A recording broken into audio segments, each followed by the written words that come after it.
নমস্কার বন্ধুরা, welcome to Shampa's kitchen. বর্ষাকালে বাজারে সবথেকে বেশি যেটা পাওয়া যায় সেটা হচ্ছে কচু। বিভিন্ন ধরনের কচু এই সময়টা পাওয়া যায় বাজারে, যেমন গাটি কচু, ওল কচু, তারপরে আছে শোলা কচু, মান কচু, বিভিন্ন কচু। আজকে আমরা নিয়ে নিয়েছি শোলা কচু। শোলা কচু দিয়ে একটা রেসিপি তৈরি করব, কারণ এই কচুটা কিন্তু বর্ষাকালেই, মানে এই সেপ্টেম্বর, অগস্ট, জুলাই এই সময়টাই কিন্তু পাওয়া যায়। তাই এই শোলা কচুটা আজকে নিয়ে এসেছি। কচুটার দাম নিয়েছে 40 টাকা। কচুটা দিয়ে আজকে কি রেসিপি করছি আপনারা দেখুন। রেসিপিটা ভালো লাগলে কিন্তু লাইক করতে, শেয়ার করতে ভুলবেন না। আর আগামী দিন বাজারে গেলে এরকম একটা কচু কিনে এনে অবশ্যই রেসিপিটা ট্রাই করবেন। তাহলে চলুন ঝটপট শুরু করি। সবার প্রথমে এরকম একটা শোলা কচু নিয়ে নিয়েছি। এটা 750 গ্রাম। তবে এই কচুটা আমরা সম্পূর্ণটা একদিনে রান্না করব না, এটাকে ভাগ ভাগ করে আমরা 2-3টে পদ রান্না করতে পারি। আমি এটাকে কেটে নেব আলুর মতো ডুমো ডুমো করে, তারপর ফিরে আসছি। 500 গ্রাম মতো কচু আমি এরকম ডুমো ডুমো করে কেটে নিয়েছি। আপনারা চাইলে আর একটু ছোট করেও কাটতে পারেন। এবারে আমরা একটু ভাপিয়ে নেব। নিয়ে নিয়েছি 300 গ্রাম চিংড়ি মাছ, ভালো করে ছাড়িয়ে ধুয়ে নিয়েছি। এবারে চিংড়ি মাছের মধ্যে দিয়ে দেব হাফ টিস্পুন নুন, আর দিয়ে দিচ্ছি 1/4 টিস্পুন হলুদ গুঁড়ো। চিংড়ি মাছগুলোকে নুন হলুদতে ভালো করে মাখিয়ে নেব, তারপর চলে যাব পরের স্টেপে।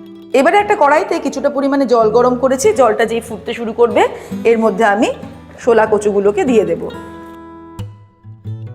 দিয়ে দিচ্ছি একটু হলুদ আর হাফ টিস্পুন নুন। এবারে হাই ফ্লেমে কচুগুলোকে 3-4 মিনিট ভাপিয়ে নেব। 3-4 মিনিট আমি এটাকে ভাপিয়ে নিলাম। এবার আমি জলটাকে ঝরিয়ে নিয়ে ফিরে আসছি। এবারে কড়াইটাকে ভালো মতো গরম করে তার মধ্যে দিয়ে দেব সর্ষের তেল। তেলটা ভালো মতো গরম হয়ে গেলে এর মধ্যে চিংড়ি মাছগুলো ভেজে নেব।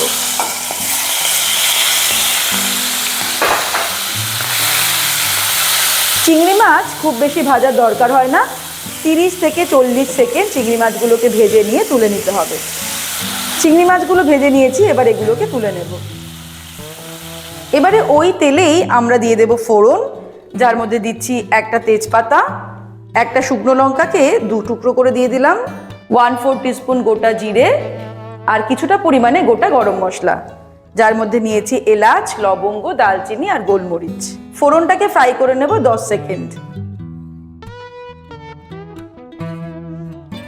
এবার এর মধ্যে কিছু মশলা অ্যাড করব। দিয়ে দিচ্ছি জিরের গুঁড়ো 2 টিস্পুন। ফ্লেমটা কিন্তু একদম লোতে রয়েছে। ধনের গুঁড়ো দিয়ে দেব 1 টিস্পুন, লঙ্কার গুঁড়ো হাফ টিস্পুন, কাশ্মীরি লঙ্কার গুঁড়ো হাফ টিস্পুন, হাফ টিস্পুন হলুদ, দিয়ে দেব আদা বাটা 2 টিস্পুন। এবারে অল্প জল দিয়ে মশলাটাকে কষিয়ে নেব।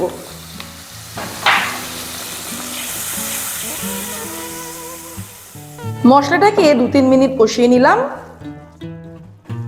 এবারে এর মধ্যে দিয়ে দেব টমেটো পেস্ট। একটা মাঝারি সাইজের টমেটো পেস্ট করে নিয়েছি, সেটা দিয়ে দিলাম। দিয়ে দিচ্ছি 1 টিস্পুন নুন। টমেটো দেওয়ার পরে নুনটা অ্যাড করলাম। এবারে আবারও 2-3 মিনিট কষিয়ে নেব। 3 মিনিট হয়ে গেছে, মশলা থেকে কিন্তু তেল ছাড়তে শুরু করেছে। মশলা কষানো প্রায় কমপ্লিট। এবারে আমি এর মধ্যে দিয়ে দেব কচু। ফ্লেমটাকে হাই করে দেব, তারপর আরও 1 মিনিট কচুগুলোর সাথে কষিয়ে নিতে হবে।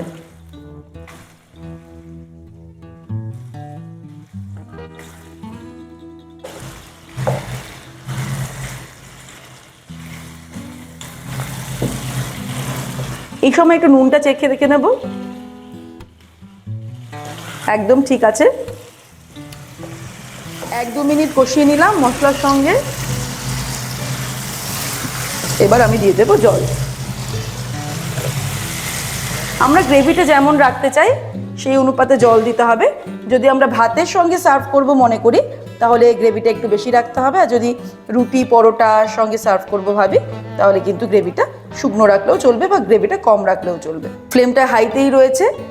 আমি এই পরিমাণ জল দিলাম, এতে কিন্তু মাঝারি ধরনের গ্রেভি হবে। হাই ফ্লেমে গ্রেভিটা যখন ফুটতে শুরু করবে, তখন আমি এটাকে ঢাকা দিয়ে একদম লো ফ্লেমে 10 মিনিট রান্না করব, যাতে কচুটা একদম ভালো মতো সিদ্ধ হয়ে যায়। 10 মিনিট হয়ে গেছে, ঢাকা খুলে ফেলেছি। এবার এর মধ্যে অ্যাড করে দেবো ভেজে রাখা চিংড়ি মাছ। আপনারা চাইলে চিংড়ি মাছটা কিছুটা আগেও অ্যাড করতে পারেন, কিন্তু চিংড়ি মাছ খুব বেশি সিদ্ধ করার দরকার হয় না।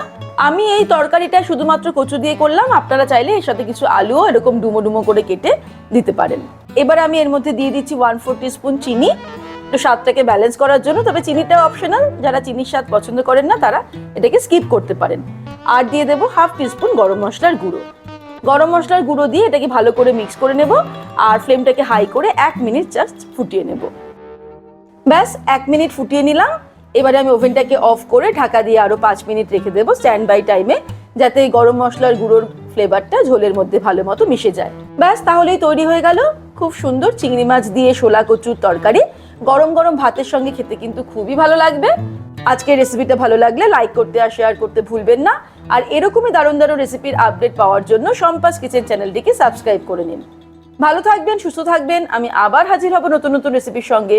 নমস্কার।